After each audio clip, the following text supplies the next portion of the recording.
అందరికీ నమస్కారం. June 5th world environment day, ప్రపంచ పర్యావరణ దినోత్సవం. ఈ వీడియో ద్వారా మీ అందరికీ కొన్ని ముఖ్య విషయాలను తెలియజేద్దామని అనుకుంటున్నాను. పర్యావరణ పరిరక్షణ మనందరి బాధ్యత. ఈరోజు మనం అందరం ప్రధానంగా ఎదుర్కొంటున్న ఒక సమస్య ఏంటంటే వాటర్ ప్రాబ్లం.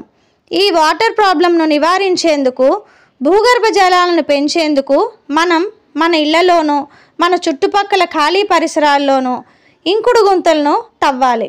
ఈ ఇంకుడు గుంతలను తవ్వడం వలన వర్షం నీరు వృధాగా పోకుండా మనం ఏర్పాటు చేసిన గొట్టాల ద్వారా ఈ వాటర్ అనేది ఇంకుడు గుంతల ద్వారా వెళ్ళి భూగర్భ జలంగా మారుతుంది. భూగర్భ జలాలను పెంచేందుకు ఏపీ ఫేర్వాస్ సంస్థ వారు తమ స్వంత నిధులతో ఈ కార్యక్రమానికి శ్రీకారం చుట్టారు. ఈ సంస్థ జీవీఎంసీ 52వ వార్డు శాంతినగర్ పార్కులో Andhra Pradesh federation of residents welfare association ఆధ్వర్యంలో ఇంకుడు గుంతల నిర్మాణ పనులను డిప్యూటీ మేయర్ అయిన జియానీ శ్రీధర్ గారు ముఖ్య అతిథిగా పాల్గొని ఈ కార్యక్రమాన్ని ప్రారంభించారు. అధ్యక్షులుగా ఉదయ్ శ్రీనామి గారు, ఉపాధ్యక్షులుగా కేఎస్ఆర్ మూర్తి గారు, జనరల్ సెక్రటరీగా ఎం దుర్గా ప్రసాద్ గారు, zone 5 zonal coordinator Karri Seshagirirao గారు తదితరులు ఈ కార్యక్రమంలో పాల్గొన్నారు. ఇంకుడు గుంతలను తవ్వడానికి కేవలం 6 అడుగుల స్థలం ఉంటే సరిపోతుందండి.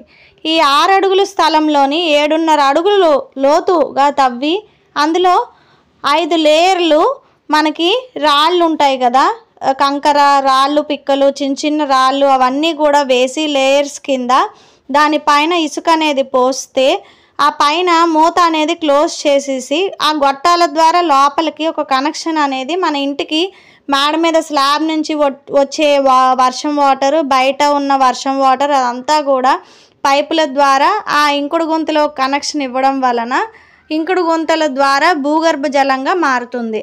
ఆ భూగర్భ జలాన్నే మనం తిరిగి మళ్ళీ బోర్స్ కింద మళ్ళీ మనం వాటర్ అన్నది మళ్ళీ మనం వాడుకోవచ్చు అన్నమాట.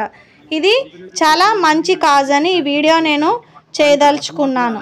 మన శ్రీధర్ గారిని ఆయన అష్టవాసి మంచిది కాబట్టి, ప్లస్ మనకి మన ఇంట్లో ఒక మనిషిలాగా ఆయన ఒక ఫోన్, నేనెవరో నాకు వారు తెలియదు, వారెవరో నాకు తెలుసు.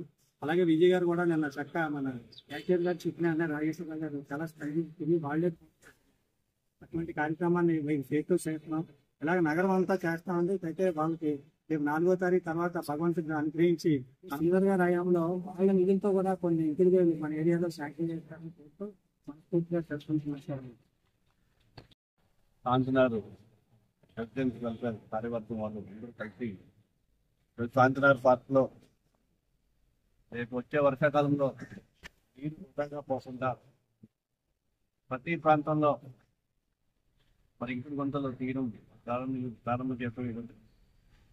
ఇంటికి వాటిలో ఉన్నటువంటి అన్ని పార్కుల్లో కానీ అన్ని ఖాళీ ప్రదేశాల్లో కానీ విశాఖ నగరంలో 98 వాటిలో కూడా కార్యక్రమం శాస్త్రి గారు సహకారంతో, మేయర్ గారి సహకారంతో, కమిషనర్ గారి సహకారంతో విశాఖ నగరంలో ఆ మంచినీరు పొదవలేదని దీనికోసం గతంలో మనం చేసాం. సింహాచలం దేవస్థానం కొండలన్నీ కూడా ట్రెంచ్ కొట్టి ఆ కొండ మీద నీరు వచ్చే వాటర్ అంతా కూడా ట్రెంచ్ ఉండేటట్టు భూగర్భ జలాలు పూర్తిగా ఆరిపోకుండా విశాఖ నగర వాసులకి మంచినీరు అందించే విషయంలో కానీ, అదేవిధంగా మరి ఎక్కువ వైద్యం ద్వారా పర్యావరణ పరిరక్షణ కోసం కమిషనర్ గారు మరి పక్షులన్నిటికీ కూడా ఎండాకాలం సమ్మర్లో భూములు కానీ మరి మంచినీరు కానీ అందించేదానికి చాలా ఆర్గనైజేషన్స్ విశాఖ నగరంలో పనిచేస్తున్నాయి.